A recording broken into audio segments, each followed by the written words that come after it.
Hello, New Rochelle. Welcome to What Matters Most. I'm here live in studio at Trinity Elementary School, where what you do matters.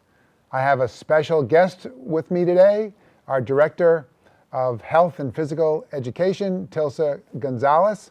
But before we get to Tilsa, I have some good news to share. Earlier this month was National Assistant Principals Week, and I want to give another shout out to all of our fantastic assistant principals for the work they do every day to support our students, our principals, faculty, staff, and families. They keep our schools running smoothly. Next week, we celebrate Teacher Appreciation Week, which is held each year during the first week of May. We are grateful for our teachers' dedication, and we commend them for all of their passion and creativity in educating our future leaders and change agents. Please be sure to thank our assistant principals and our teachers and let them know how much they are appreciated. And finally, I want to encourage everyone to cheer on our Nura High School Huguenot Pioneers Special Olympics basketball team on Tuesday, April 26th at 4 o'clock at New Rochelle High School when they play against Woodlands and Tuckahoe. Let's show our support for the home team. Let's go Huguenots! And now for some fun facts. Did you know that the City School District of New Rochelle has 181 buses and vans that transport 5,665 students back and forth to school each day? That the City School District of New Rochelle has 21,144 chairs. And did you know that the school district owns 3,809 trash cans? And with that, welcome, Tilsa. So great to have you here. Tell us a little bit about that t-shirt you're wearing and Great. What is 60/60? So the 60/60 challenge has evolved because last year when we were in the midst of COVID and everyone was stuck inside, at the end of the year we really made a push in our physical education classes to remind everyone that we wanted them to be active not only inside of school but outside of school. So it matters what you do outside of school, go outside and play, get involved in community activities, join a team, both in school, within the community, go for a walk. A fun fact is most of our schools are close to a park.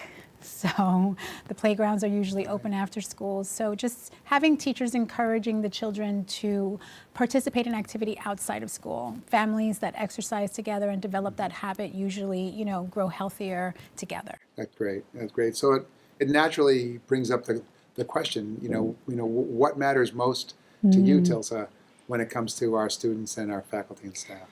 So when we think about wellness, I think it's important for everyone to understand that wellness is actually composed of mental health, social health, and physical health. And physical activity promotes all three of those things. Most of the time when you're active with someone. When you have a partner to hold you accountable, you're also socializing. That impacts your mental health in such a way that you're more likely to cope with a difficult situation, especially after the pandemic. Our children need to be able to cope with a difficult situation, even a parent. I think the pandemic has helped everyone to have a greater appreciation for their teachers.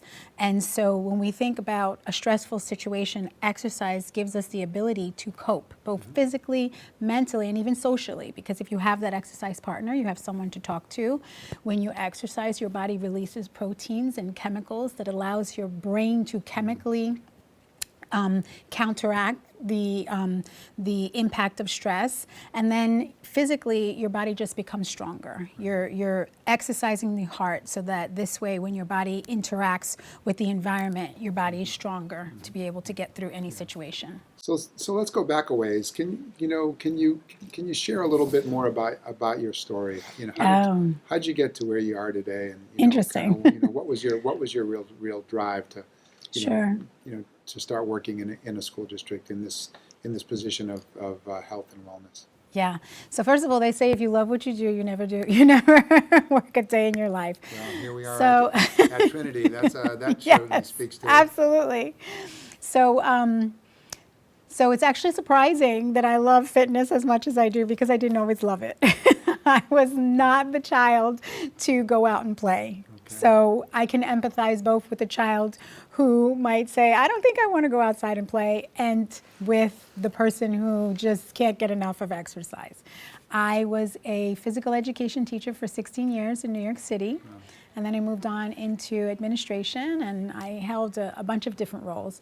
So when the opportunity came up to work in NRHS, it seemed like a natural match, and I applied, and I started here 5.5 years ago. And since then, I hope that I have served my department well. I hope that I have represented them well. My goal is to dispel the myth of what some people perceive as a gym teacher. Gym is the room in which we execute our expertise, and physical activity is more than just a sport. There are recreational activities that go well beyond basketball and football. There's lifetime sports like hiking, kayaking, skiing, and I believe that here in the district, when we allow our children to have a very welcoming experience in their physical education classes, they will more than likely want to take a risk and try something new, which will transfer over into other areas of their life. That's a skill, we promote leadership, we promote sportsmanship. I conducted an observation today, 2 of them, as a matter of fact, where the teacher did a very nice job. She has something called a conflict corner, and part of her lesson was to teach the children how, when they encounter a difficult situation, how to use their words and to problem solve and help them to move past the situation. Another teacher was promoting sportsmanship, and he praised the children for not getting so intense that they began to argue, and he praised them because they did a very nice job focusing on the skill and working together as a team. So these are skills that we definitely want our children to grow with. We want to see our children not only use in our classes, but use in everyday situations. How much structure and lesson planning is involved with our physical education teachers? So it's a lot different than when I was in school. But how do you work with and ensure that Sure. our PE teachers have that structure and they're teaching to a set of standards too? Correct? Absolutely, and I'm glad you asked that question. So, fun fact, New York State has just updated their standards, and the national organization, Shape America, actually has 2 committees that are updating the national standards to reflect education today. And so in about 1.5 years, there will be new national physical education standards as well as health education standards. And New York State has revised the New York State physical education standards, and they're currently working on the health standards. So just like every other classroom, we are standards-based, and there's actually a very thick booklet that gives an outline of where children should be physically. So for example, it is very common for kindergarten, 1st grade children to focus on coordination with their feet and hands, hand-eye coordination, as well as something that we take for granted when they're outside playing, galloping, skipping, and just the understanding that your body works in a synergistic way. However, it also has oppositional, I don't want to say dominance, but there's opposing forces. So when you teach children to throw and catch, you want to make sure they understand the mechanics, because you're really teaching them how their body works. Right. And a lot of times, that's not something people normally think of. You just take for granted when you're playing. But in our classes, the teachers break that down for them. So they'll say to them, oh, that was great. Let's break that down a little more. Let's understand how to break down the mechanics so that they can really execute throwing and catching. What are you hearing as you're visiting schools and now you see our children back using our gymnasiums again, back in person? What are you hearing from teachers and from your team and even our students about how important it is to be back in doing physical education? To start off with, I can tell you that they're true. So it was mostly the elementary schools that we lost the gyms, and they're beside themselves happy to have them back. I mean, I can't tell you the smiles and just the cheer for having the gymnasiums back. I will tell you, I did visit one school with some of the younger children, and it was kind of funny because the teacher said that when the children had the masks on, they were so quiet. And of course, we promote student-centered classrooms, and so we want the children to engage in conversation. And they really weren't having conversations because when you have the mask on, it was kind of like, what'd you say? What'd you say? So as soon as the mask mandate was lifted, they were just chatting and talking, and the teacher was like, come on guys, wait, we need to get back to this. So it was nice to see. It was in a very delightful way to see that the children were very happy to be able to talk again. Yeah, and we make physical education classes accessible for all of our students, Absolutely. right? Even our students that have disabilities. Absolutely. Is that correct? Yeah. And that's important because children who may not have the same learning capacity as other children, statistics show that they may have lower muscle tone, and the rate of the onset of disease. We want to make sure that we are giving them the same opportunity, and while they are with us, we are building their capacity to physically encounter their environment. It's called building what's called physical literacy. Yeah, I was at Ward Elementary earlier today and saw an adaptive PE class being run in the gym. Yes. Yeah, it was fantastic. What are your hopes and dreams for physical education in New Rochelle? Yes. My hope and dream is for us to be the example.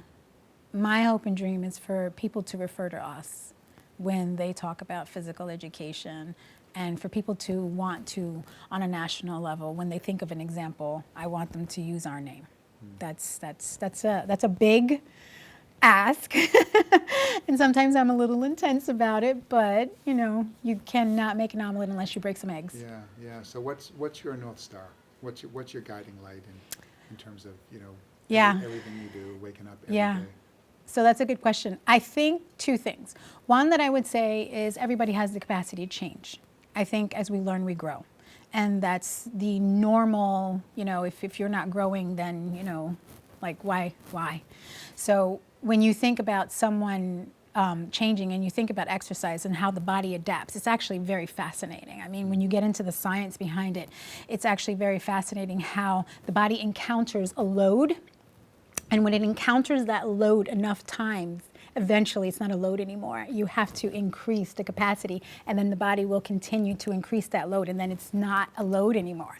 And when you think about life itself and you think about the things that we go through, it's kind of like that example to keep in the back of your mind. If my body can do it and if my mind can overcome it, then there's really nothing I can't do. And I think that that's the message I want everyone to walk away with. Physically, there may be an obstacle in front of you that you encounter, and at first it might be difficult, but if you chip away at it, eventually you reach the next level and you reach a greater capacity. Beautiful, yeah. I've always seemed to have this thing where I get to the top of a mountain and over in the distance I see another one. So there Exactly. I go, down and back up. You brought a few books for us today. I Could you did. please share what So those are? one of the things I do want to highlight is this year, through a wonderful grant that your office was able to support, we have a young lady who has been traveling throughout our elementary schools that has specifically been supporting nutrition education. And so I think that it is important to let everyone know that as you encounter, different topics, I think it is important to make sure that we read as well.